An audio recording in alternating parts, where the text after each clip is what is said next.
Welcome to the Less.doing podcast, where you will learn how to start living more by doing less.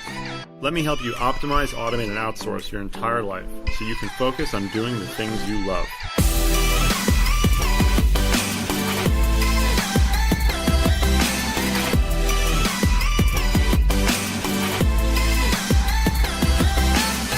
Now here's your host, Ari Meisel. Welcome back to the Less.doing podcast. This is going to be a different episode than you're used to hearing. I wanted to take this time to read one of our most recent Medium articles about a subject that I know is going to help you grow your business and become more replaceable. In addition, I'll have some extra commentary that I add on to it at some point in there. And the goal is to help everybody be as replaceable as possible so that they can focus on what they do best, have the flexibility to work how, when, and where they want, and the freedom to leave if they so choose without the business crumbling in their absence. For more information on our programs and what we do, you can go over to Less.do/podcast. Why do you have email? Lots of people think that email, like breathing, is essential and there's no way of getting around it. I disagree. You can absolutely choose to abandon it completely. More and more people are doing just that. Not me. I love email. My inbox is a delight to navigate and a great place to get shit done. The difference between me and folks who say they hate email is that I know exactly what to do with this epic communication tool. People who don't use it correctly drive me bananas. Spoiler alert, big rant ahead. There was a post by Adam Grant a while back I absolutely loved.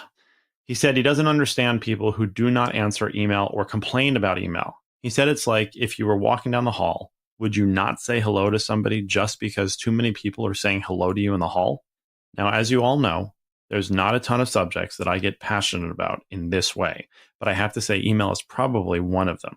I think it's a total bullshit cop-out when people say, oh, I can't deal with email. It's too hard. There's just too much of it. I just don't even look at it anymore.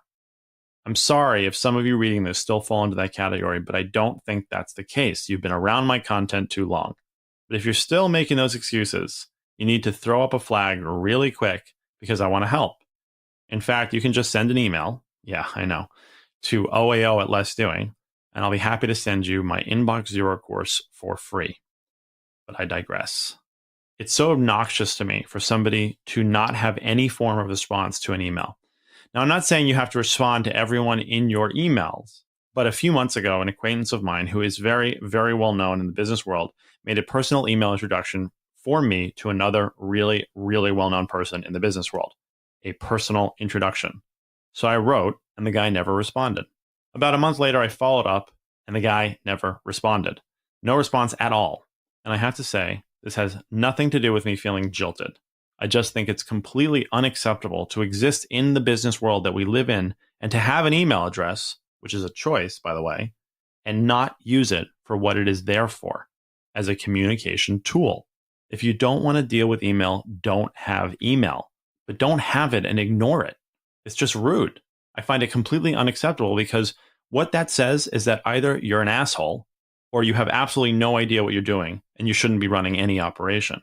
I don't care how much money somebody is making. There is no excuse for that kind of a thing. So again, if you decide that email is overwhelming, create an autoresponder.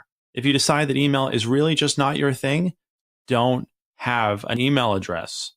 Oh, and I'm just getting started. Next, I need to vent about the time-honored tradition of having somebody manage your inbox.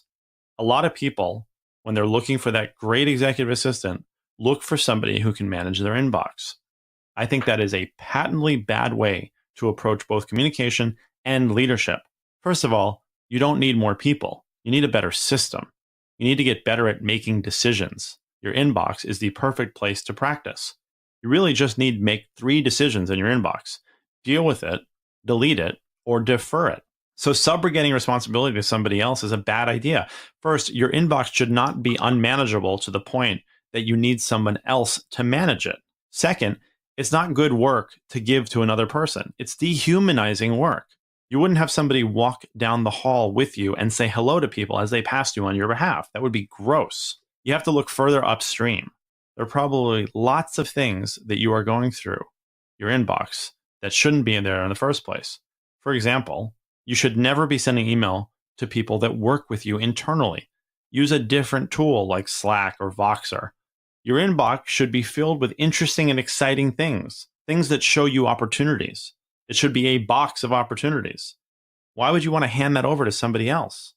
And if that's really the case, then you don't need to have email at all. There's nothing wrong with telling somebody to email your assistant. There are plenty of very, very successful people in the world who have never had an email address. Why do you people think this approach is so bad? To just say to somebody, get in touch with my assistant, he or she will relay the message and will communicate that way. It's so much better than having somebody email you thinking they are communicating with you, only to discover that they are not. I promise you it will forever change the way that people communicate with you. There is a trust that is broken when you do that. I realize that this approach is going to piss off a lot of people, but how you handle or don't handle your email says a lot about how you make decisions, and it has a ripple effect across all your daily engagements. So my suggestion is simple. If you want to have somebody else manage your email for you, you shouldn't have email at all. Now, that's just one of the topics that we focus on in our intensives, our coaching programs, our workshops, our online courses. If that resonated with you, if email feels like something you're struggling with, we'd love to hear from you.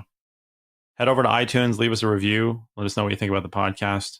And for more information on our programs and how you can relieve yourself of the troubles of email, go to Less.do/podcast. Thanks for listening. Thanks for listening to the Less Doing podcast.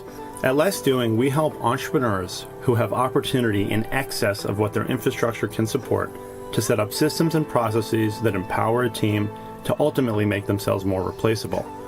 That way, they can optimize, automate, and outsource everything in their businesses in order to be more effective.